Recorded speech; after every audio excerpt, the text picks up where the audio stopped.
We got a sunset going on over the course of this real talk. It is 8 p.m. on July 22nd. Like always in this video, I'm going to be speaking to myself, which is you as well. And I hope that you can get something out of it. Right now I'm just in the parking lot looking at this beautiful sunset. Today I'm going to talk about some simple concepts that I was thinking about recently. I was having a conversation with a friend and I wrote some notes down. The first thing I wrote was, the only thing they're waiting for is you to keep going. And that's just to take pressure off of everything for you. The only thing your dreams are waiting for, the only thing your family, your friends, people that want the best for you, is for you to keep going. And like I said, the only thing your dreams are waiting for, not just people, but the things that you want, they're just waiting for you to keep going. And that's why I also wrote at the end, the energy is all it's asking for. So whenever things feel overwhelming, when things feel so intense, when things feel so out of your touch, completely out of reach, just know that the energy is all it's asking for. If you're putting your energy into it, and that doesn't mean just doing something that feels good, that feels like you're making progress, but you're not. That means putting your actual energy into the thing wisely, making the right choice of what you think is going to push you farther in that project, in that dream, in that goal, in that life that you want. You need to be intentional, extremely intentional about not only everything you do, of course, but the things you work on, the things that you put your energy into. And that doesn't just mean the dreams and the things that you want. I also mean, even more specifically, let's say that you have a certain goal that you really want to achieve. There's a ton of different ways to get that goal done, but there's also a ton of different things to work on that will make you feel like you're making progress. It doesn't always mean that it is the best option for you out of all the things you could be doing in that subject.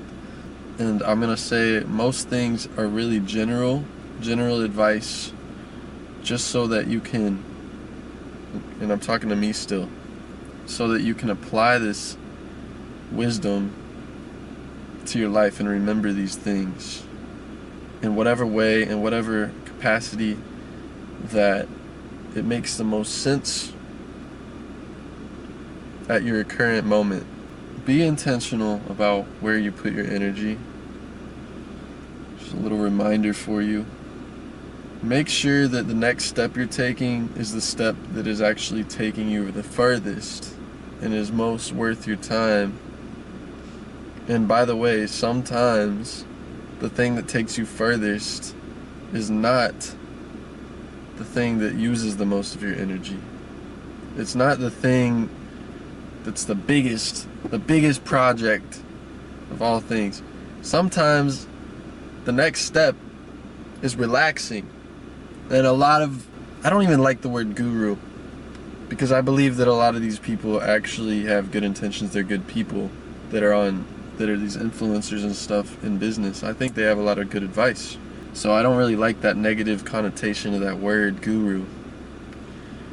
But a lot of these people on YouTube who are successful, a lot of these people on Instagram who are successful, just because they achieve something doesn't mean that all their advice is 100% accurate to your life. Just because they take cold showers every morning and they wake up at 5 a.m. every morning and they do this and that doesn't mean that's going to make you successful.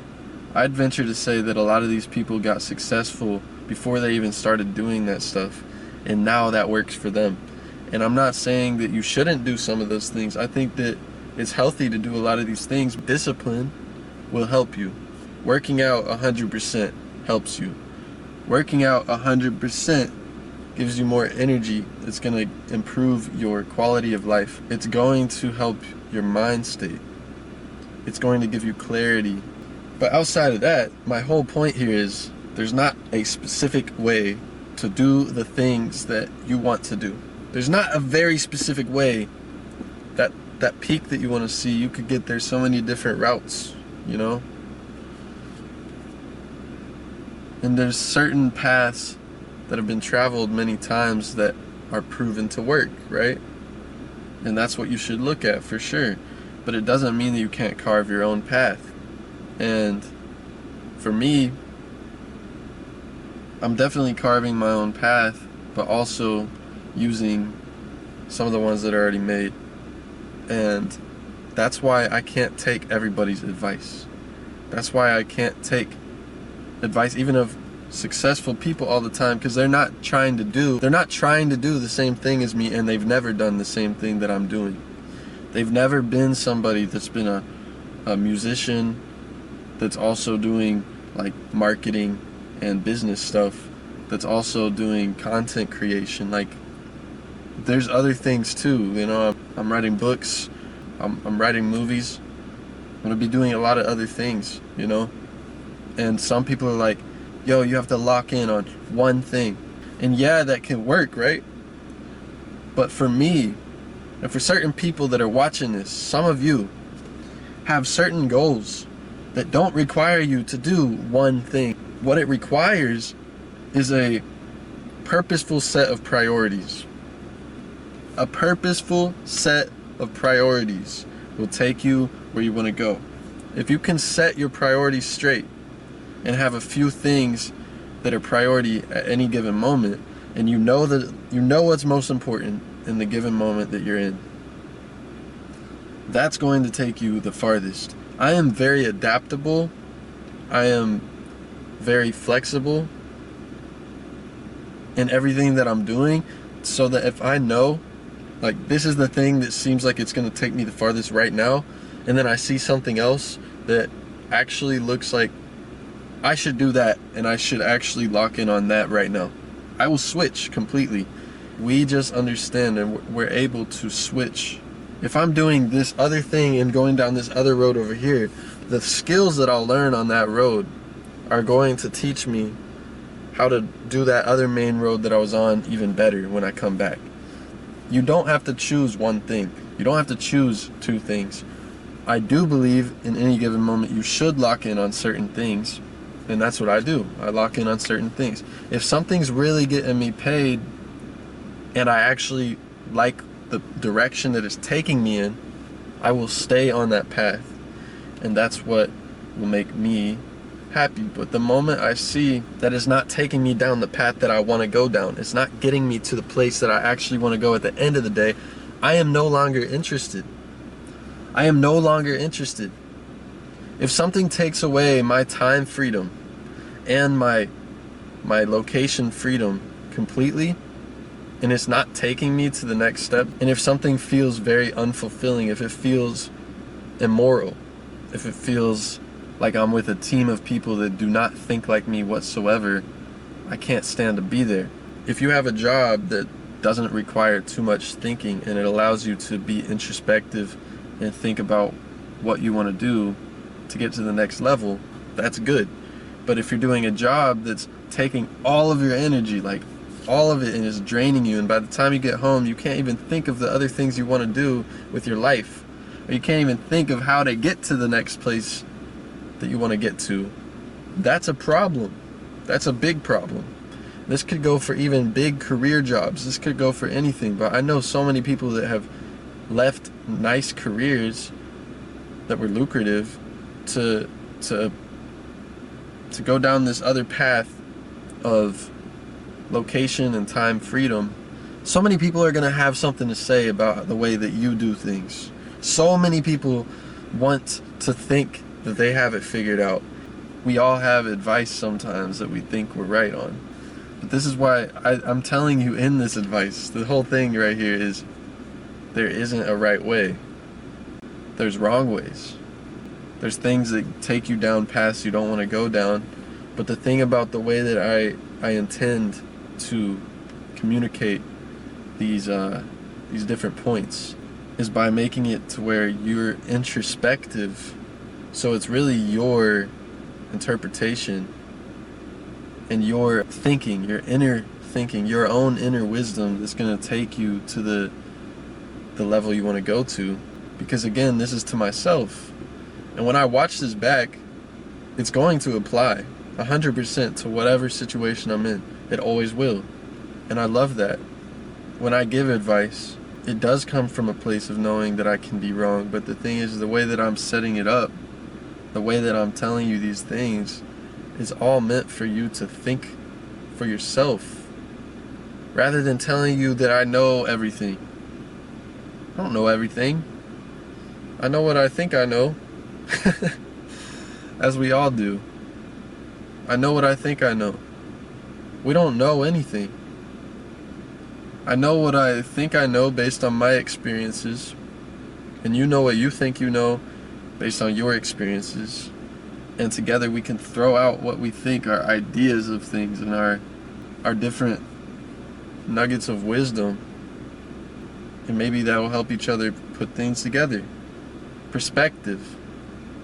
Perspective is great. So it's good to listen to people's advice, but listening is different than applying, right? You don't have to apply everybody's advice to your life. You don't have to. It's one thing to listen to it. I believe you should listen to everybody, at least. Unless you absolutely know it's unproductive somehow. You just know it's unproductive to you completely. But I wouldn't write it off completely from anyone. Even someone you think is stupid, they might say something that is applicable to your life. And how are you going to know if you shut it out before they even finished? Be open to anybody's ideas. Be open to hearing what they have to say and seeing if it applies. And it's up to you to decide if it applies. Your reality is based on your perception. If you believe that someone's advice is truth, it'll be truth in your life because you believe that. If you ever heard of the term self-fulfilling prophecy, it's like whenever you say that you are something. Like, if I think that I am the greatest writer of all time, even if I don't fully become the greatest writer of all time, I would easily become an amazing writer because I would embody what that person would do because I truly believe I'm the greatest writer of all time. So I'd start writing and I'd be thinking I have the best words ever. And I would write all these books and I'd put them out, and even if someone didn't like one, if I believe I am the greatest writer of all time, I'm unashamed dropping a bunch of them. Well, eventually you're going to get better doing that. You're going to get better. And you could become the greatest writer of all time by believing that you are. If you think you're the greatest writer of all time, you're going to start acting like you are. That's a good thing because they are the ones putting their books out. So apply this to whatever it is. If you want to be an amazing basketball player, you have to believe you are.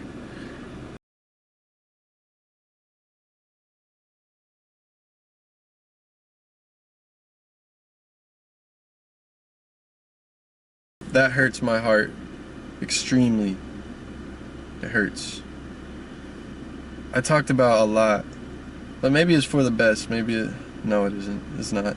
I think the positive part that'll come out of this, because I'm always talking about that, huh? I think the positive part that'll come out of this is one of the things that I talked about was how impactful analogies are. The main underlying method of teaching that works across the board for people is analogy. It's comparing a situation, a real world situation, or something that someone can fathom already, that they already get, and comparing it to the thing that you're teaching them, only if it obviously makes sense. And that's an art form to me, and I find that very interesting. I had realized that all of my friends, because I've talked to so many different people that think completely different ways, and I've been trying to teach them different things. Teaching, it helps you understand a subject so much better. By talking to all these different people, by explaining things to different people, trying to communicate different points, perspectives, and trying to teach different subjects, different skills to all these different people, the main thing that always seemed to work across the board was analogy. It's just something they're already familiar with. So it allows them to understand the subject 100% better, easier. Another thing I talked about, really think about, how do you want to live? At the end of the day, is this taking me to how I want to live? Not just the things that I want, but how I want to live. Is this taking me there? Is this helping me? I was talking about opportunity. I was talking about how most of life is positioning. Everything you want is about positioning yourself correctly. And positioning yourself in a place that even allows you to do it, to get it done, to get the things that you want. You can call someone that wins the lottery lucky. And yes, that would be true. But what is luck? How are you expecting to even be possibly winning the lottery if you never bought a ticket? So that is the thing about luck. Luck is where opportunity meets preparation. Opportunity is nothing if it can't be capitalized on. You play such a big role in getting the things you want, and you need to stop blaming external factors like luck, what people usually call luck. Luck is really just a probability. Another thing I was talking about, subliminal messaging, which I talked about in the last video, which I 100% encourage you to watch that. I'm using subliminal messaging on myself by making these videos, and then I'm going and watching these videos while I'm editing them. And I do very minimal editing, as you know, but I go back and I take out anything that I think shouldn't be there to get it more straight to the point and make it easy for you. That already is programming my mind. Like I said in the last video, there's evil people out there using subliminal messaging. You are always going to use the last thing that you heard or saw as a reference point for the next information you receive.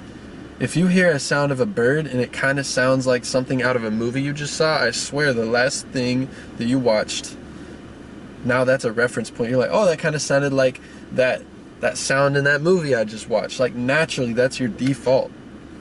And that's why it's so important to have good reference points, positive, productive reference points. And the last content that you consumed, it should very much help you in life. It should very much be something that is positive in your life. That's why in these videos, I really want this to be something that helps you think the right way. This is something you can throw on when you're going to sleep, when you're playing a video game, when you're doing whatever you want. It doesn't matter what it is. Maybe you wake up, throw on a video, and just listen. You don't have to watch. What I say, it allows you to think for yourself. And that is my whole goal here, is to get you to think for yourself. I am open to being wrong. And the thing about me is I'm just offering perspective and the way that I see things, and the way that I've learned to process my thoughts over all these different years of experiences. Whether or not they're right to you or not, they're going to help you think about it. And I think that's where it's so helpful. That's why I love listening to people talk, and I love having conversations with people, even if I don't agree with them. I just think that offering perspectives is so helpful. And I think that also, if you're too scared to confront someone else when you disagree, how are you guys going to grow? How are you guys going to figure out what you both really think and grow off of that, and like grow your perspectives if you guys can't disagree? Like, all my friends, we can disagree and it's okay. That's a welcome thing. And I think that's a culture. Culture is really, the root word of culture is cult. And it's like cultivating. You're cultivating culture. With culture, it's like society. They decide as a society what their traditions are, or their norms for thinking about things and for doing things. That is the culture. That's why it's pop culture. It's popular, cult, cultivated culture. I like breaking apart words and like breaking down words. Not even breaking them apart always, but just kind of like looking at them and figuring out what they mean on a basic foundational level, because that'll allow you to understand the world much better. On another note, me not clicking record on the video earlier, as frustrating as it is, it probably was for the best, because now I've already discussed all this stuff with myself for like 20 minutes plus, and I'm giving you like the main, straight to the point, the main things that I thought about the most and the conclusions that I came to. There's always a positive to every negative, even whenever it looks like there isn't. I mean, there's some things that almost have no perceptible positives, but who knows, maybe something, like I lost my sunglasses twice. 2 of the same pair. I got a new one, and it's gone too now, and they're expensive, so I was very frustrated about that. But maybe there's someone out there that received those sunglasses and is super happy about it, and maybe they've never had something nice, or maybe they just needed that somehow. Who knows? I don't know.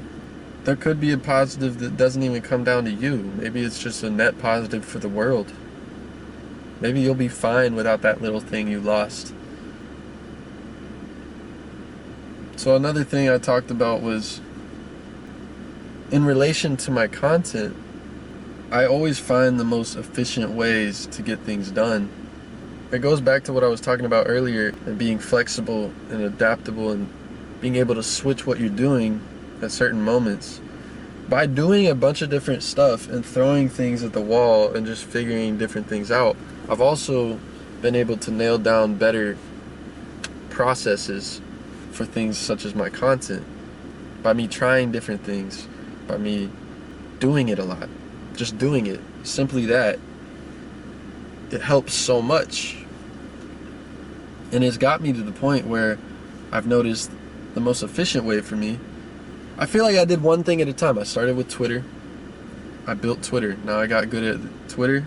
Then I was like, all right, I'm gonna get myself out of my comfort zone, and I'm gonna start posting these videos, because I noticed people on Snapchat, I would just post videos like me talking to the camera on Snapchat. They were short, and people would be like not saying anything, but then I would go to like a bar, I would just go somewhere, and I would see somebody that I haven't even talked to in forever, and they'd be like, hey, I saw that video and it helped me a lot. I'm like, what?